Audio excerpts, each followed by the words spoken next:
Warahmatullahi wabarakatuh. Perkenalkan, nama saya Rosita dari D3 Kebidanan tingkat 3B semester 5. Saya dari kelompok 1 tugas kewirausahaan yang akan mempresentasikan tugas kami. Langsung saja kita masuk ke topik pembahasan. Pertama, cara melihat peluang usaha. Beberapa cara menemukan ide dari lingkungan sekitar antara lain bertemu dengan banyak orang. Hal ini terdengar sederhana, tetapi bertemu dengan orang dari berbagai komunitas dan juga latar belakang bisa mendatangkan inspirasi unik. Misalnya, jajan di pasar tradisional secara rutin mungkin bisa mendatangkan ide untuk membuka kedai jajanan tradisional dengan konsep modern, terutama jika ada makanan lokal yang belum banyak dikenal. Kemudian kita bisa lihat bagaimana pebisnis lain menemukan ide. Mengolah ulang ide-ide bisnis bukan hal yang aneh. Jika Anda tidak yakin dengan ide milik sendiri, kita bisa lihat kisah-kisah pengusaha atau wirausahaan yang berhasil mewujudkan impian dengan strategi serta produksi khusus. Kita bisa mencari informasi tentang bagaimana wirausahaan lokal yang memiliki ide mirip dengan minat kita, agar lebih mudah dalam mendapat gambaran. Kemudian kita bisa mengamati problem lingkungan. Problem lingkungan atau komunitas di sekitar kita bisa menjadi inspirasi bisnis. Misalnya, jika warga di lingkungan kita kesulitan menemukan toko yang lengkap tetapi jaraknya dekat, hal itu bisa menjadi inspirasi untuk membuka toko kelontong. Kehadiran deretan rumah kos dan kontrakan karyawan juga bisa menjadi inspirasi untuk bisnis warung atau penatu. Ide bisnis mungkin bisa datang dari berbagai sumber, tetapi inspirasi terkadang hadir dalam bentuk ide-ide kecil. Jika tidak segera dicatat, ide yang bagus bisa hilang. Jadi sebaiknya kita menyiapkan buku catatan khusus untuk mencatat ide-ide yang kebetulan lewat. Kita gunakan waktu luang untuk mengolah ide-ide tersebut menjadi suatu inspirasi. Kemudian kita melihat peluang bisnis sama halnya dengan kesempatan yang datang tidak dua kali. Makanya kita perlu menjadikan situasi yang lebih segera dimanfaatkan untuk mendatangkan keuntungan bagi kita. Segala ide yang terlintas ada di pikiran itu harus segera kita catat agar diingat sekaligus bisa direalisasikan. Kemudian, kompetensi inti kewirausahaan.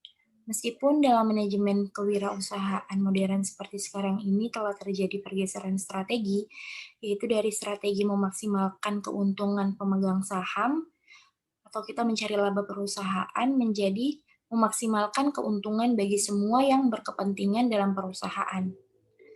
Akan tetapi, konsep laba tidak dikesampingkan karena merupakan alat yang penting bagi perusahaan untuk mencapai manfaat bagi para pemilik kepentingan.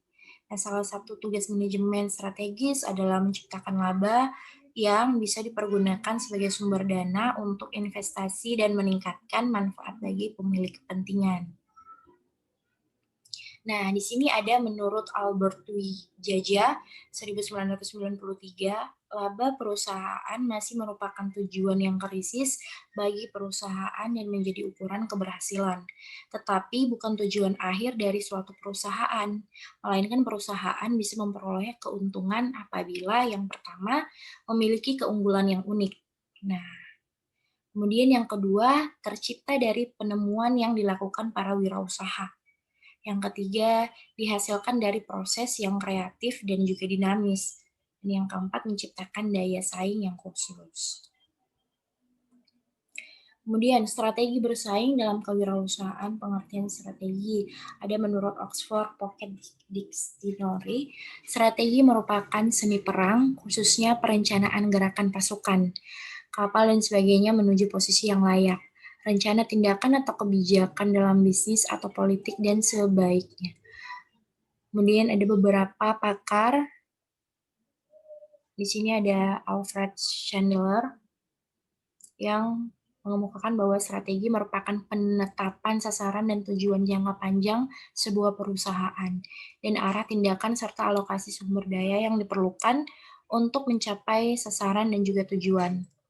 Kemudian ada menurut Robert de Buzel dan juga Bradley, strategi adalah kebijakan dan keputusan kunci yang digunakan oleh manajemen yang mempunyai dampak yang besar pada kinerja keuangan. Kebijakan dan keputusan ini biasanya melibatkan sumber daya yang penting dan tidak dapat digantikan dengan mudah. Kemudian, nah, kita bisa mengambil nih dengan melihat budaya masyarakat Papua yang sering melakukan perjalanan ke Temi. Kan kita banyak melihat Ayamaru dan sebagainya, kita melihat nih ada peluang usaha untuk rental mobil. Kita memilih rental mobil.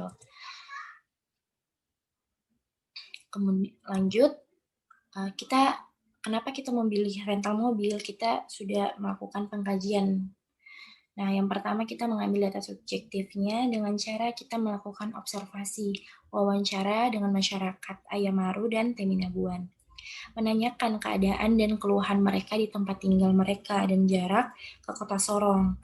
Nah, kata masyarakat setempat mengatakan bahwa mereka itu susah untuk ke kota dikarenakan kendala transportasi dan juga yang mana biaya yang begitu mahal dengan jarak yang begitu jauh menjadi penghalang mereka untuk ke kota. Data objektif yang kita lihat, kita melakukan observasi apakah benar yang dikatakan oleh masyarakat setempat mengenai kendaraan dan jarak ke kota menjadi penghalang mereka benar atau tidak. Jika ketemu benar, maka peluang bisnis kita untuk membuka rental mobil Ayamaru Sorong dan Teminabuan Sorong ini sangat besar untuk kita lakukan. Nah, kemudian kita mempunyai strategi bisnis. Di sini ada beberapa. Nah, kita pertama ada fasilitas. Kita memberikan fasilitas tambahan. Mungkin dalam mobil kita ini ada fasilitas tambahan, misalnya kita bisa memutar musik dengan pilihan mereka, seperti itu. Kemudian harga, kita memberikan harga yang cukup terjangkau. Jadi kita lihat harga rental mobil kita dengan mobil yang lain itu tidak boleh kita bandingkan, tidak boleh kita berikan selisih yang jauh. Dan juga kita berikan harga yang memang terjangkau untuk mereka. Kemudian kebersihan dan kenyamanan. Ini menjadi salah satu fasilitas yang paling menjadi dominan karena menjamin kebersihan dan kenyamanan itu sangat wajib. Bagaimana supaya mereka juga nyaman di dalam mobil kita sehingga rental mobil kita ini bisa berkembang ke depannya. Kemudian snack, menyediakan snack dalam perjalanan bisa berbentuk kita bisa menyiapkan gula-gula sehingga kalau dalam perjalanan mereka bosan atau seperti apa mereka bisa mengemil. Kemudian ada bonus waktu tambahan memberi beberapa jam untuk pemakaian. Jadi misalnya mereka mau berhenti di tempat-tempat tertentu untuk beli makanan atau sehingga mau makan dulu, itu kita bisa memberikan waktu untuk mereka. Terima kasih. Mungkin itu saja yang bisa saya sampaikan dari kelompok 1. Kurang dan lebihnya saya mohon maaf. Wabillahi taufiq wal hidayah. Assalamualaikum warahmatullahi wabarakatuh.